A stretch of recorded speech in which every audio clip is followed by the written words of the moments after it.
Lucas 12, então, do versículo 13 até o versículo 21. Diz assim a palavra de Deus. Nesse ponto, um homem que estava no meio da multidão disse a Jesus: Mestre, diga a meu irmão que reparta comigo a herança. Mas Jesus lhe respondeu: Homem, quem me nomeou juiz ou repartidor entre vocês? Então lhes recomendou: Tenham cuidado e não se deixem dominar por qualquer tipo de avareza, porque a vida de uma pessoa não consiste na abundância dos bens que ela tem. Jesus lhes contou ainda uma parábola dizendo: O campo de um homem rico produziu com abundância. Então ele começou a pensar: Que farei, pois não tenho onde armazenar a minha colheita? Até que disse: Já sei, destruirei os meus celeiros, construirei outros maiores, e aí armazenarei todo o meu produto e todos os meus bens. Então direi à minha alma: Você tem em depósito muitos bens para muitos anos. Descanse, coma, beba e aproveite a vida. Mas Deus lhe disse: Louco, essa noite lhe pedirão a sua alma. E o que você tem preparado, para quem será? Assim é o que ajunta tesouros para si mesmo, mas não é rico para com Deus. Vamos orar, irmãos. Senhor Deus, nós te louvamos, bendizemos o teu santo nome, por mais uma vez estarmos aqui reunidos, Senhor, para cultuarmos ao Senhor. Obrigado, Deus. Obrigado por essa dádiva maravilhosa que é, por esse presente, que é termos a oportunidade de cantarmos louvores ao teu nome, de orarmos ao Senhor, Deus, e também de ouvirmos a tua palavra, por meio da qual nós somos instruídos, nós somos ensinados, nós somos conduzidos na tua boa vontade, Senhor. Obrigado por esses louvores que cantamos aqui, Deus, do nosso coração, manifestando nossa adoração, nosso louvor, nossa gratidão, Deus, ao Senhor. Muito obrigado por isso, Senhor. Que agora o Senhor fale conosco por meio da tua palavra. Que tua palavra nos ensine, nos exorte, nos console, Deus, nos conduza em tudo debaixo do teu querer. Em nome de Jesus. Amém. Amém.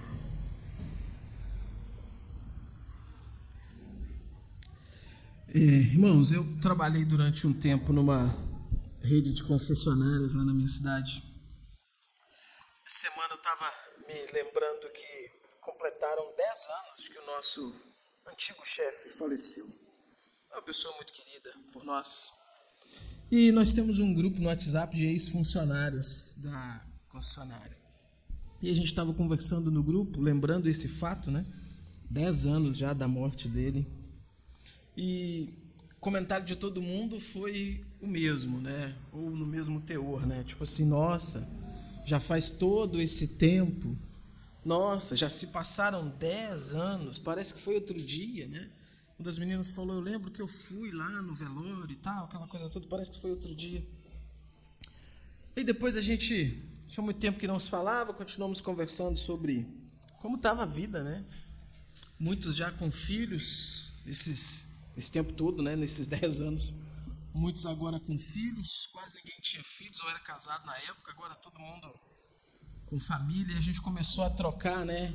Aquela nostalgia, fotos, né? Um manda a foto do seu filho, o outro manda a foto também, aquela coisa toda. E os comentários: nossa, como o tempo passa, como o tempo voa. Nossa, você já tem um menino desse tamanho, né? Aquela coisa toda. Irmãos, do ponto de vista da física, o tempo continua a mesma coisa, né? Não há variação nenhuma, né? Se você for pensar, um dia continua tendo 24 horas, uma hora continua tendo 60 minutos e assim sucessivamente. Mas comecei a pensar como que, então, o que muda, o que tem mudado é a nossa percepção das coisas, baseado no tanto de afazeres que a gente tem ultimamente, né? Baseado nesse frenesi que está a vida. E é impressionante que até mesmo isso tem o seu ponto de vista, tem o seu contexto, né? Então, por exemplo, quando você sai de férias, imagina que você finalmente conseguiu sair de férias, aí você viajou, foi lá para a praia, 10 dias na praia. 10 dias sem ter que preocupar com o relógio, com o despertador, tranquilo, curtindo, né? Quando termina os 10 dias que você vai lá fazer o check-in no hotel, a reclamação de todo mundo é o quê? Parece que tem 2 dias que a gente está aqui, né? Parece que cheguei ontem, já se passaram 10 dias, né? Ou seja, é a percepção de tempo de alguém que estava ali desfrutando, de alguém que estava ali, enfim, num momento de lazer e tudo mais. Agora, pergunte para uma pessoa que está doente em cima de uma cama, pergunta para ele se 10 dias estão passando como se fossem 2. Percebe o ponto onde eu estou querendo chegar? É uma questão de perspectiva. E é uma questão também, além de perspectiva, é uma questão do contexto aonde a gente está inserido. Agora, se essa percepção que a gente tem, então, ela varia muito de caso para caso, de pessoa para pessoa, ela varia também dentro de determinados afazeres que você tem e tal, uma coisa é universal. Uma coisa a gente pode dizer com segurança que é universal. Ou seja, todas as pessoas, então, independente da questão de perspectiva, acabam sofrendo isso, acabam entrando nessa realidade. Que é o fato de que a gente demora para começar a se preocupar com as coisas que realmente importam. A gente perde muito tempo na nossa vida presos em coisas que são periféricas, em coisas que são secundárias. A gente gasta um tempo precioso do nosso tempo com coisas que não são tão assim importantes. E a gente acaba deixando as coisas importantes de lado, sabe?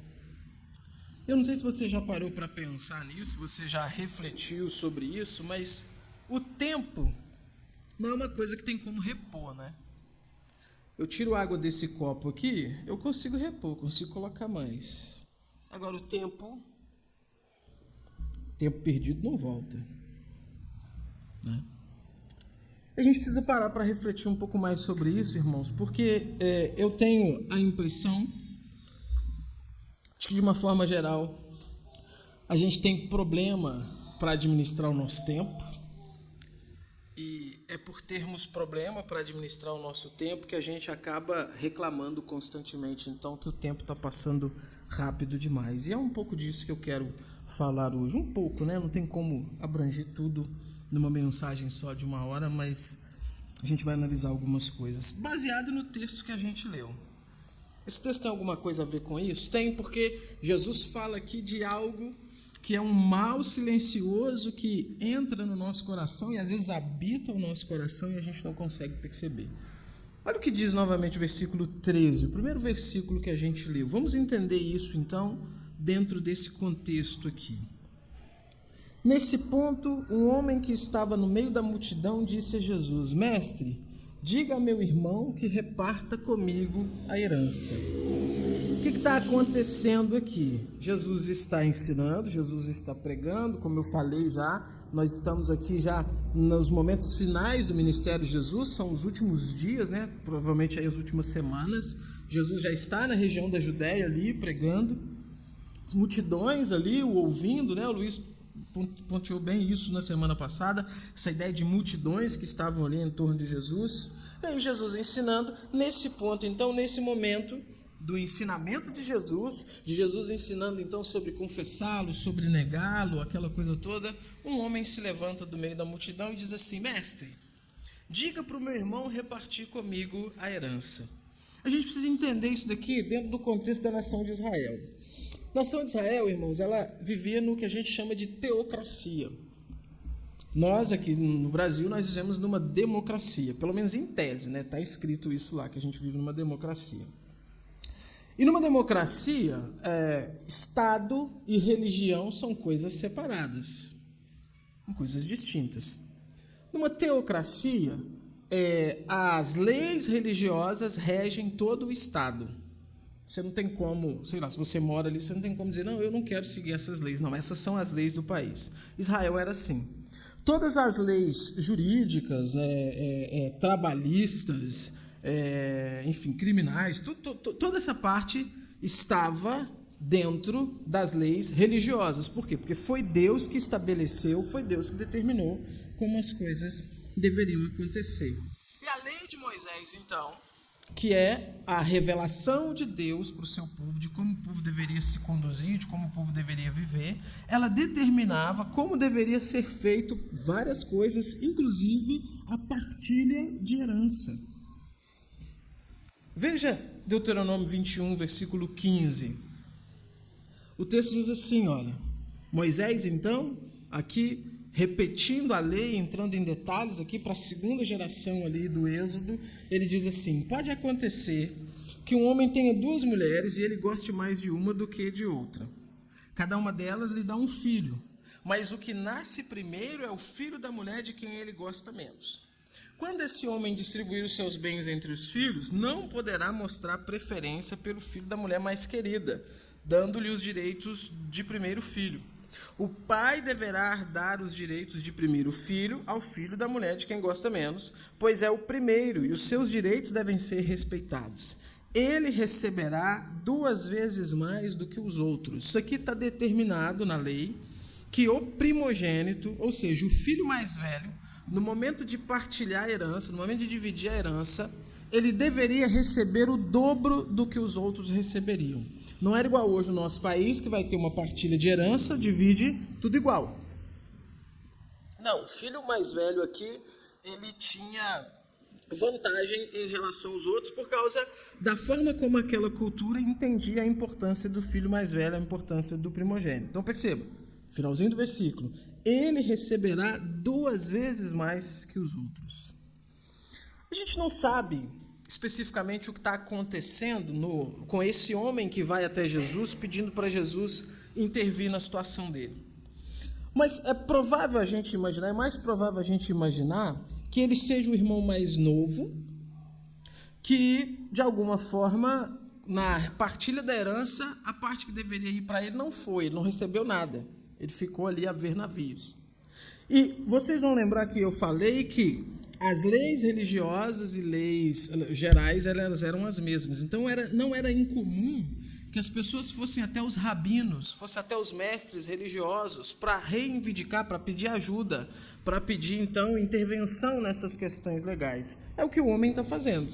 Ele vai até Jesus, então, Jesus é um mestre, Jesus está ensinando, ele tem um problema, Jesus, intervém aqui nessa minha questão.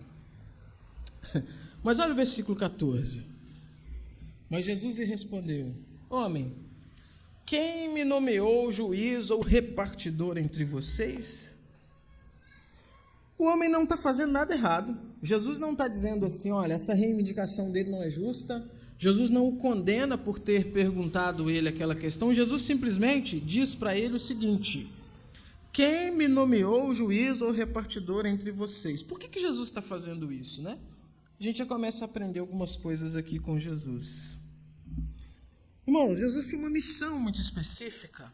E apesar de ser um rabino, então, um mestre religioso, ele entendia que essa não era a sua missão, intervir nessas questões legais. A sua missão era pregar, era ensinar, falar sobre o reino de Deus, e ele não quer misturar as coisas. E a gente aprende com Jesus aqui, então, algumas coisas para a gente aplicar na nossa vida. Existe nos nossos dias uma grande pressão para que todos nós sejamos tudólogos. Você sabe o que é um tudólogo? Você já ouviu essa palavra? Eu acho que eu inventei essa palavra, eu acho, mas enfim. Alguém deve ter tido essa ideia brilhante também, mais alguém, né?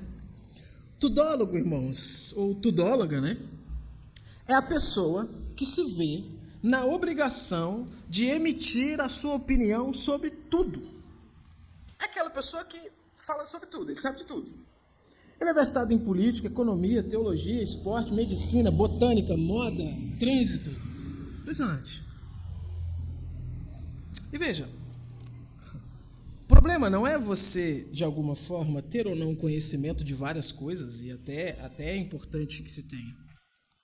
O problema do tudólogo é que, geralmente, ele é uma pessoa arrogante, que quer impor na vida das pessoas aquilo que ele pensa. E ele quer impor tudo. Tudo. É aquela pessoa que ele quer determinar como que você deve votar, como que você deve administrar o seu dinheiro, o time que você deve torcer, o tipo de comida que você deve comer ou não comer, a roupa que você deve vestir, os lugares aonde você deve ir. E não é aquela questão de amigos, né, que você dá uma dica ou não para um amigo, é aquela pessoa que insiste e tem sempre aquela ideia de que tudo aquilo que ele faz é superior, é correto, está certo, e tudo que os outros fazem não presta, não vale nada, está todo mundo sempre errado. A gente precisa filtrar algumas coisas, irmãos, e entender que não é necessário a gente emitir a nossa opinião sobre todas as coisas, principalmente no que diz respeito à vida dos outros. Se Jesus, veja bem, se Jesus, que era Jesus, entendeu que ele não tinha que se envolver em tudo, por que que a gente acha que a gente tem que dar a nossa opinião sobre todas as coisas, então? Jesus já está mostrando isso daqui, ele tem um foco, ele tem uma missão, ele está focado naquilo ali, ele não está por aí saindo e dizendo assim, não, partilha de bens, deixa comigo, vou resolver. Não, problema político, deixa comigo, vou resolver. Não, disputa entre vizinhos, manda para cá, vou resolver. Não, irmãos. E a gente precisa entender isso também na nossa vida, sabe por quê? Porque a fé cristã, a vida cristã, o cristianismo, ele é uma vida vivida baseado numa multiformidade de pessoas, pessoas distintas, pessoas com gostos diferentes, pessoas com intenções diferentes, pessoas com costumes diferentes, e a fé cristã, ela se encaixa sim nessa diversidade. E o limite é qual? O pecado. Não transpassou esse limite do pecado, então tem que haver sim essa diversidade. Nós não somos, irmãos, robôs produzidos em série, onde todo mundo tem que ser igualzinho, sabe? Todo mundo tem que sempre gostar das mesmas coisas, todo mundo... Não, irmãos, de maneira nenhuma. E não é só no sentido étnico da coisa, né? Nossa igreja é diversa, né? Você vê, você vai do Japão à África aqui na igreja numa subida de púlpito, né? É bem, a coisa aqui é bem... Mas não é somente nisso, sabe? Gostos diferentes, irmãos. Inclinações diferentes. E a gente precisa respeitar isso. E tudo bem se a pessoa, o irmão, a irmã aí que você convive, ele tem gostos diferentes do seu, ele administra a vida dele de uma forma diferente da sua. Tudo bem, você não precisa ficar o tempo todo ali, não, irmão, tem que ser assim, tem que ser... Não, tranquilo, sabe? Jesus não fez isso e a gente, enfim, também não tem que sair por aí arbitrando na vida dos outros, né? A gente não sabe tudo. A gente não conhece todos os contextos e nem sempre as pessoas querem a nossa opinião e a gente precisa respeitar isso. Mas enfim, após dar esse corte seco então no rapaz, né? Ó, quem foi que me colocou então como juiz aqui entre vocês? Jesus aproveita a ocasião para ensinar. Jesus sempre fez isso, ele sempre aproveitou a ocasião, ele sempre aproveitou os contextos ali para vir com a palavra de Deus, para dentro daquela situação ele encaixar ali os ensinamentos que ele tem para dizer. E aí o versículo 15 ele diz assim, ó, então lhes recomendou, tenham cuidado e não se deixem dominar por qualquer tipo de avareza, porque a vida de uma pessoa não consiste na abundância dos bens que ela tem. Parece, irmãos, parece aqui, entre aspas, que Jesus está falando isso daqui, aproveitando a ocasião para condenar a avareza daquele que não queria dividir a herança.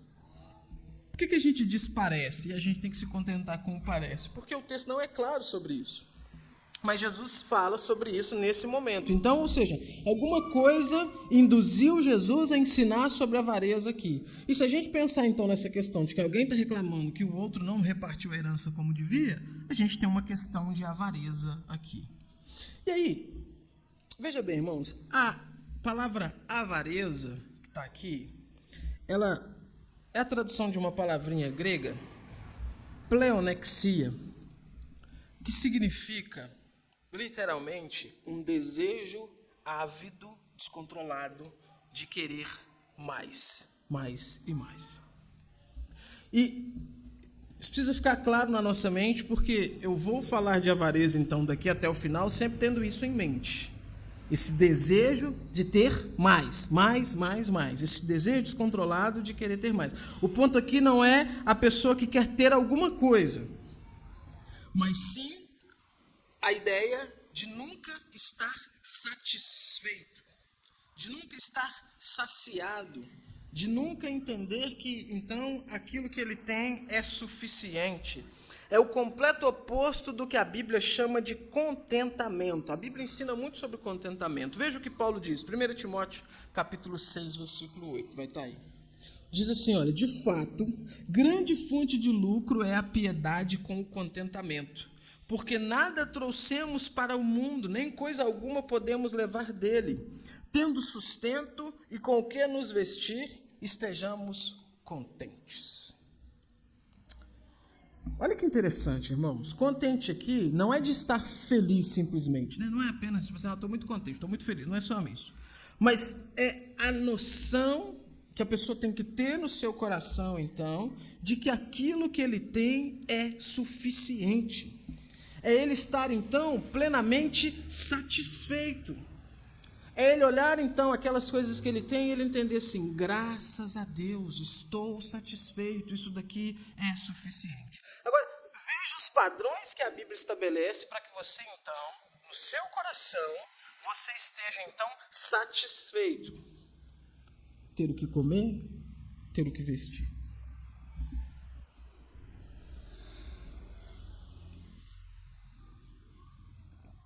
Jesus também ensinou sobre isso no Sermão da Montanha. Veja o que Jesus diz, Mateus 6, versículo 25 em diante. Ele diz assim, olha, porque digo a vocês, não se preocupem com a sua vida quanto ao que irão comer ou beber, nem com o corpo quanto ao que irão vestir. Não é a vida mais do que o alimento, não é o corpo mais do que as roupas? Observem as aves do céu, que não semeiam, não colhem, nem ajuntam em celeiros. No entanto, o Pai de vocês que está no céu as sustenta. Será que vocês não valem muito mais do que as aves? Quem de vocês, por mais que se preocupe, pode acrescentar um côvado ao curso da sua vida?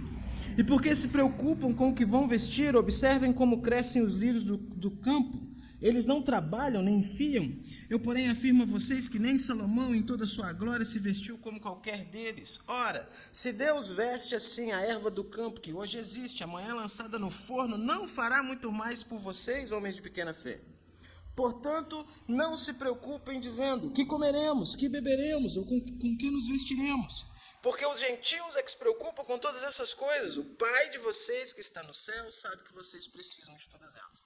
Jesus está pegando aqui o básico que aquela cultura entendia, então, como sendo o suficiente, como sendo o mínimo para sobreviver, e ele está dizendo o quê? Não se preocupem com isso. E a preocupação dele aqui, obviamente, não está dizendo para a pessoa, então, deitar na rede e ficar lá, né, o tempo todo dormindo. Não, ele está dizendo, trabalhe sim, mas não se preocupe excessivamente com essas coisas ao ponto de tirar o seu sono, a ponto de isso, então, ser o seu foco sempre, a questão do trabalho e tal, essas coisas. Jesus está dizendo, olha, não se preocupem. O Pai de vocês sabe que vocês precisam de todas elas. Agora, a gente precisa contextualizar isso daqui para a nossa época, para a gente não interpretar errado o que Jesus está dizendo. Nessa época aqui, irmãos, a vida das pessoas girava em torno praticamente disso daqui. A grande maioria da população trabalhava para quê? Para ter o que comer, para ter onde morar e ter o que vestir. Roupas, no período bíblico, era uma coisa muito cara, né? Assim, mudou muita coisa dependendo, mas você hoje consegue se vestir bem, pagando pouco. O ponto é esse. Nessa época aqui, você vai ver várias histórias que você lê na Bíblia que muitas coisas eram trocadas por roupa, né?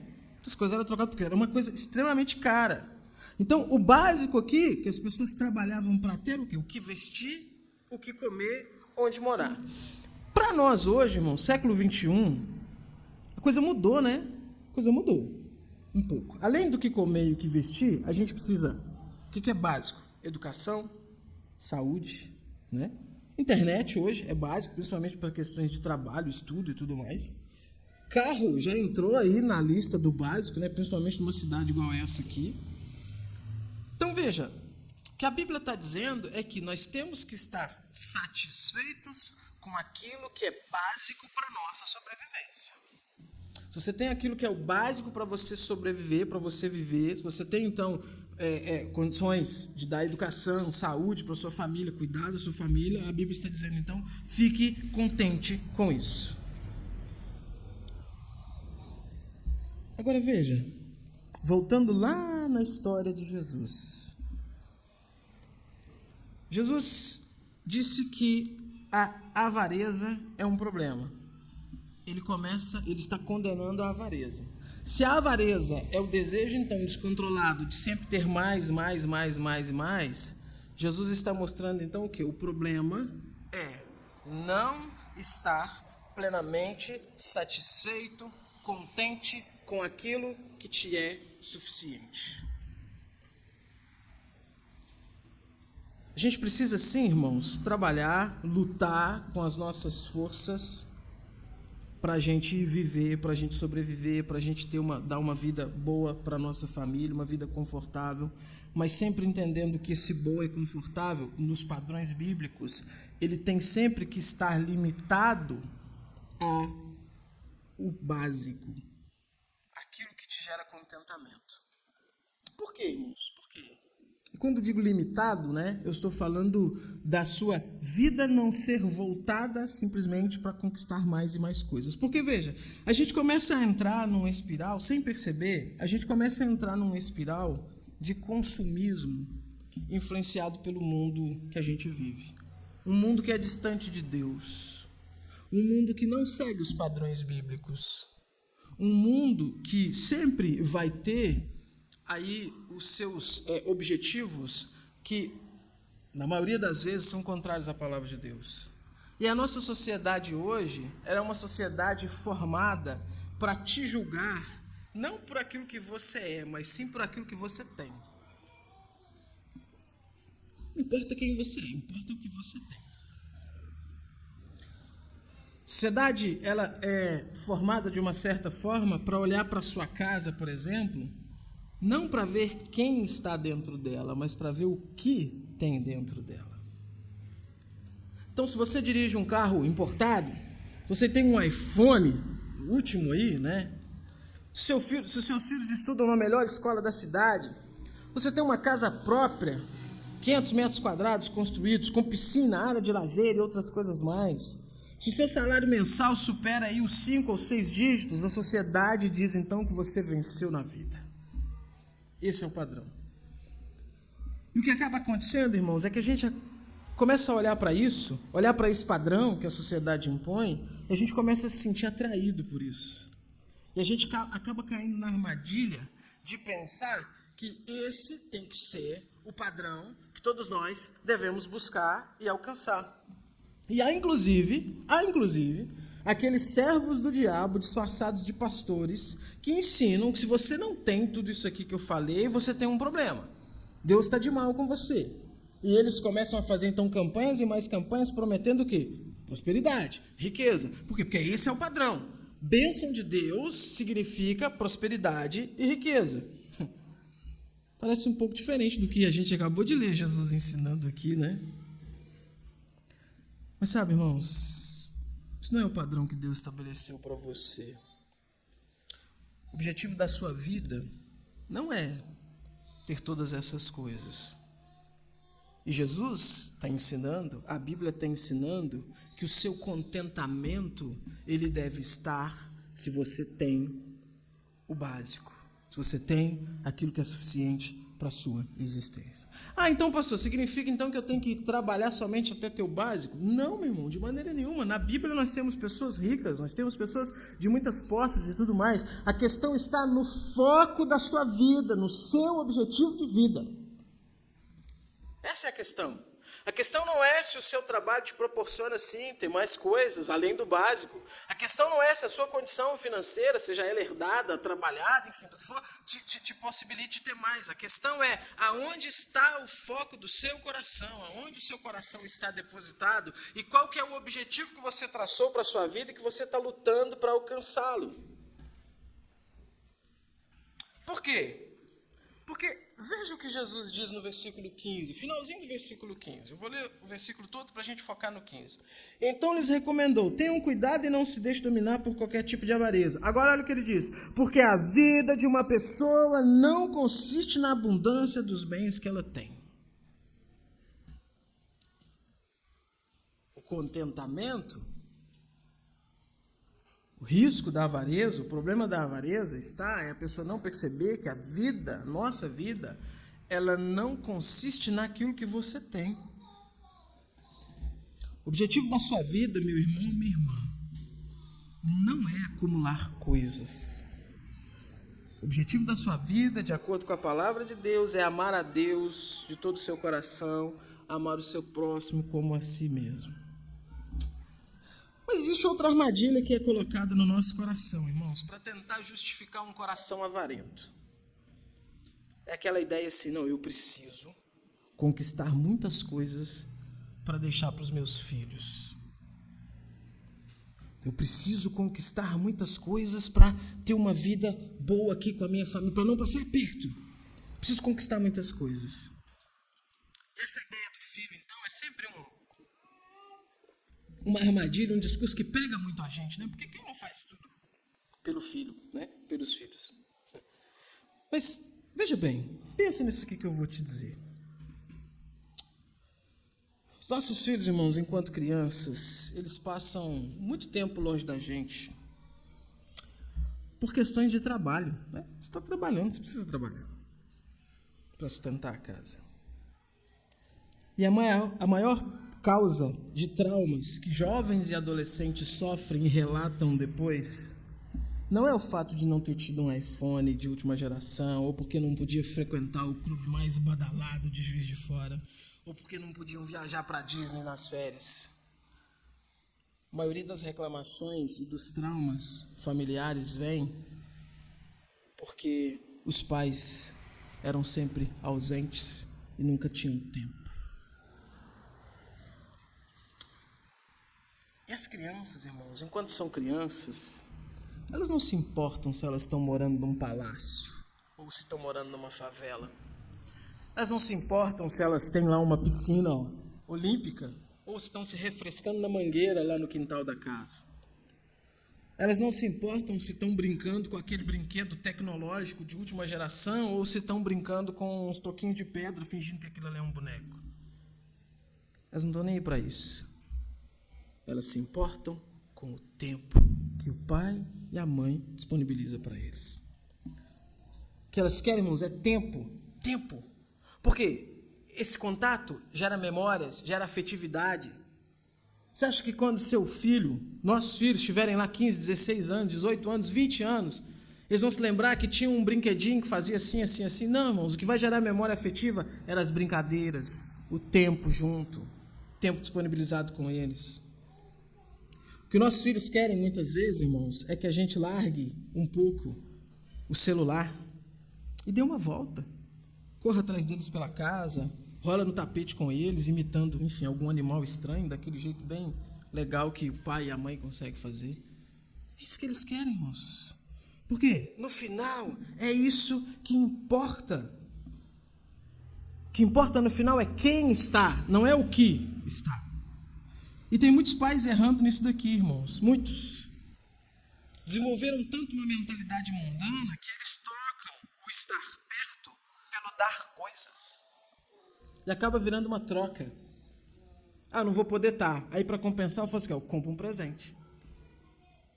Ah, não vou poder. Eu faço o quê? Compro mais um presente. E aí, criança entupida de presente. Mas não tem memória afetiva. Não tem vínculo. E sabe... Ah, isso então se resume somente para quem é pai. Eu não sou pai, então estou livre disso daí. De forma nenhuma. Isso daqui vale também, irmãos, para todas as nossas relações e principalmente com as nossas relações com os nossos pais. Porque na fase adulta a coisa inverte. Quando você está criança, o pai não tem tempo com o filho. Quando esse filho fica adulto, o que acontece? É ele agora que não tem tempo com o pai. O pai que está idoso, tal, e o filho já não tem mais tempo. Muitos chegam na fase adulta da vida e esquecem que tem pai e mãe. E a gente acha, né, que quando o texto diz assim, deixará então seu pai e sua mãe, se unirá a sua mulher, tem gente que acha que é o quê? Abandonar, mas não é isso que a Bíblia está dizendo, né? Tem um mandamento lá também que diz o quê? Honrar pai e mãe. E aí a gente se prende, irmãos, nesse automatismo de trabalho. E quando sobra então um tempo, o que a gente quer fazer nesse tempo? Ir lá visitar os nossos pais, ter um tempo com eles. Não, a gente quer descansar. A gente quer se divertir. Porque, trabalhando muito, tem que me dividir. Aí eu quero encontrar com os meus amigos.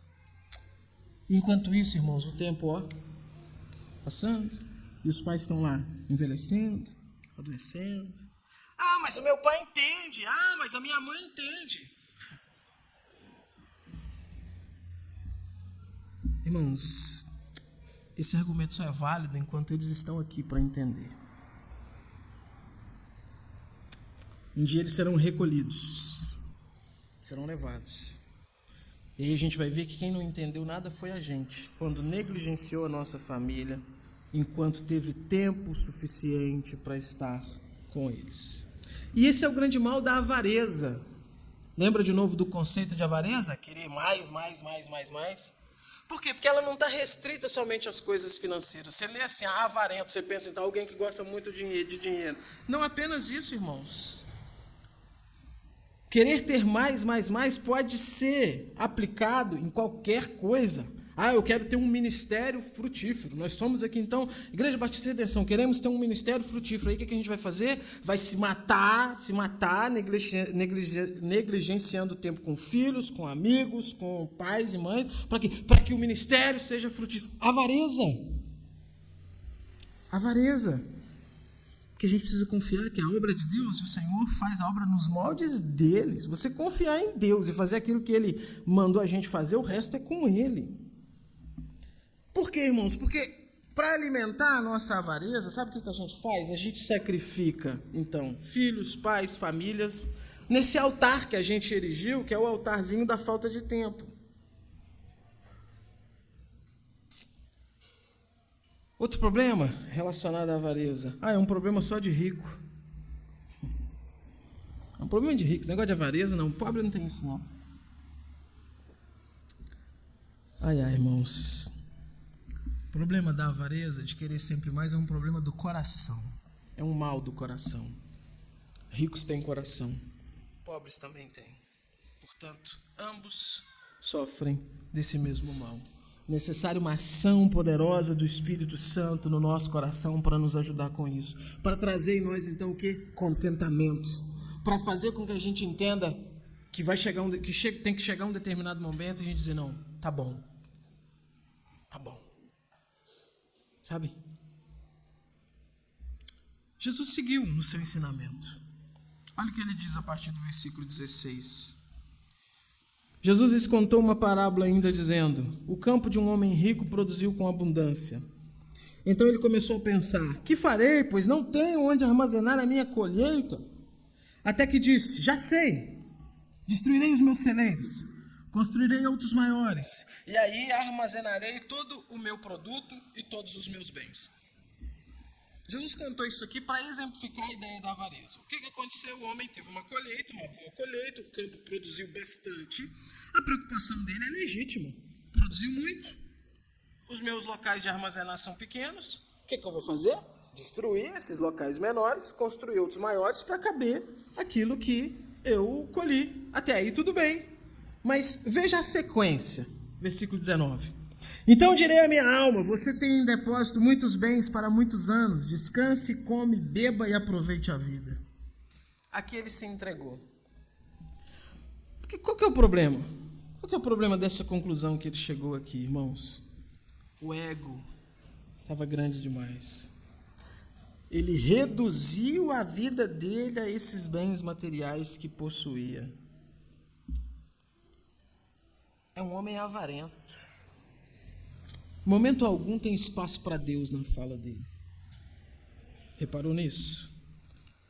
Não há algo assim, Senhor, muito obrigado pela abundante colheita que o Senhor me concedeu. Não há na fala dele algo como: graças a Deus que produzi muita coisa, agora eu poderei ajudar então aqueles que não têm nada. Ele simplesmente disse: tenho muita coisa, posso desfrutar de tudo que eu conquistei e aproveitar a vida. Tudo que eu sonhava, agora eu vou aproveitar a vida. O problema da avareza, irmãos, é que além do tempo, tem outra coisinha que ela leva: nossa comunhão com Deus. A gente passa a vida inteira, irmãos, correndo atrás das coisas perecíveis e abandona aquilo que tem um valor eterno. E, de novo, a gente sempre tem a tendência de sacrificar o nosso tempo com Deus por tempo com outras coisas. É só você pensar o seguinte, nos motivos que às vezes te fazem faltar de culto. Eu vou usar o culto como exemplo. A vida cristã não se resume ao culto, então eu vou usar o culto apenas como exemplo e você aplica isso aí para outras áreas da sua vida. Quais que são os argumentos que a gente usa? Poxa, é domingo. Poxa, é o único tempo que eu tenho aqui para dar um jeito aqui na minha casa. Aí o que acontece? O culto já é. As coisas apertaram. Amanhã já é segunda-feira. Então eu tenho que equilibrar as coisas aqui. O culto já era. O meu trabalho, as coisas estão apertadas aqui no trabalho. Vou fazer o quê? Vou faltar no culto. Tal coisa aqui está enrolada, o que eu faço? Falto no culto. Com essa atitude, irmãos, a gente está como o homem aqui da parábola de Jesus. O celeiro está pequeno, não está cabendo. Aí a gente faz o quê? A gente destrói para construir outro. Mas aí nesse destruir, a gente está fazendo o quê? A gente está derrubando a base, o fundamento, aquilo que deveria nos manter de pé, aquilo que deveria ser a condução da nossa vida, essas colunas que estruturam a nossa existência, a gente está derrubando elas, que são o quê? Deus e a nossa família. E aí, meu irmão? A parábola segue, né? E olha o que acontece, versículo 20. Mas Deus lhe disse, louco, essa noite lhe pedirão a sua alma. E o que você tem preparado para quem será? Todo esforço daquele homem se mostrou inútil. Ele ia morrer naquela noite. E outros iam desfrutar daquilo que ele se matou a vida inteira para conquistar. Sua avareza resultou em quê? Nada. E além disso, ele não ajuntou tesouros que realmente importam. E aí eu preciso te perguntar aqui nesse momento. Se essa noite o Senhor pedir a tua alma, como é que você está? Você está tranquilo em relação, então, à forma como você tem vivido seu relacionamento, então, com os pais, com os filhos, com os amigos? Bom, estou tranquilo. Seu relacionamento com Deus. Se essa noite seu fôlego de vida for tirado, será que você vai estar muito mais tranquilo, sabendo que gastou tempo suficiente com aquilo que importava? Ou você vai estar cheio de pesares assim, meu Deus, não deu tempo disso, daquilo. Não tive tempo suficiente com tal pessoa. Se essa noite o Senhor pedir contas da tua vida, a sua vida com Deus está em dia para você se apresentar diante dele?